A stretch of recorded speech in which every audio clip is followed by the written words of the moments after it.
रामलाल एक साधारण किसान था जो उत्तर प्रदेश के एक छोटे से गांव सीतापुर में रहता था।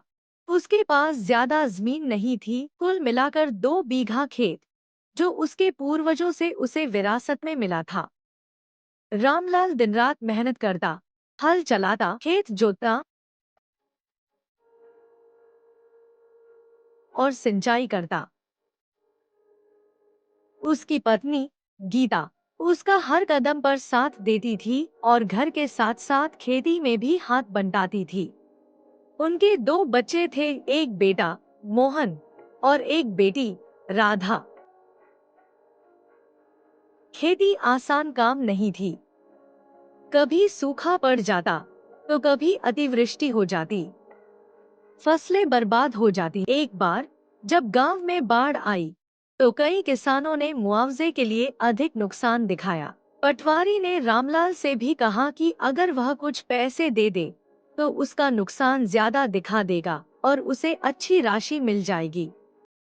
लेकिन रामलाल ने साफ मना कर दिया। उसका जवाब था, जिसका हक नहीं वह लेना पाप है। मैं झूठ बोलकर भगवान को मुंह कैसे दिखाऊं। एक दिन जब रामलाल खेत जोत रहा था तो हल के नीचे कुछ टकराया। उसने खुदाई की तो देखा एक पुराना मिट्टी का घड़ा निकला जिसमें सोने के सिक्के थे। यह शायद किसी राजा के समय का खजाना रहा होगा। रामलाल चौंक गया। ऐसे समय में कोई और होता तो यह खजाना छिपा लेता।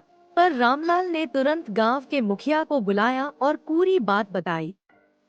गांव के लोग इकट्ठा हो गए। कुछ ने कहा, रामलाल, ये तुम्हारा भाग्य है, इसे रख लो।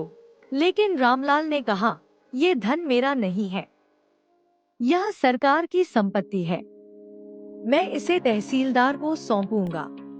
रामलाल की ईमानदारी की चर्चा जिला मुख्यालय तक पहुंची, फिर राज्य स्तर तक। उसे राज्यपाल द्वारा ईमानदारी पुरस्कार से नवाजा गया।